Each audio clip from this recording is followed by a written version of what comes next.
looking back, I can definitely tell that those times I did allow the movement, he soaked in so much more. It didn't necessarily look like it from my end, right? But he was. That's the way he learned.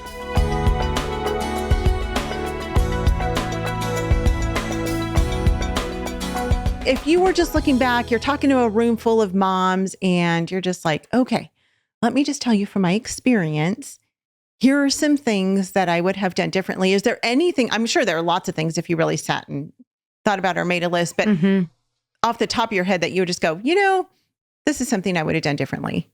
Yeah.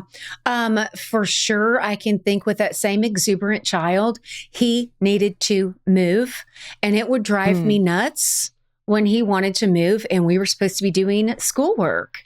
And I think that I would have earlier on, because I did learn this later, but earlier on, I would have allowed more movement while learning. I would have allowed more movement in between learning. I prided myself on what I let him go out and I let him do this and I do that. And then we come back together, but maybe I didn't even do quite as much of that as he needed.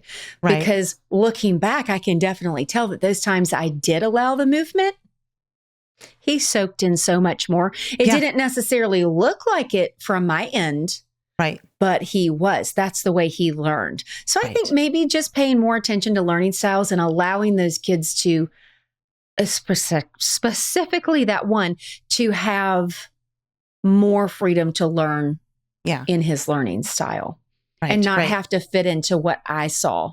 And you know what? That could be a problem with me having come out of the public school early on. Yeah. I expected that school needed to look a certain way. So maybe other people don't necessarily deal with that like I did early on. Homeschool Insights is sponsored by CTC Math. If you're looking for a great online math program, visit ctcmath.com and try it for free. For more great homeschool inspiration and resources, listen to the Schoolhouse Rocked Podcast every Monday, Wednesday, and Thursday.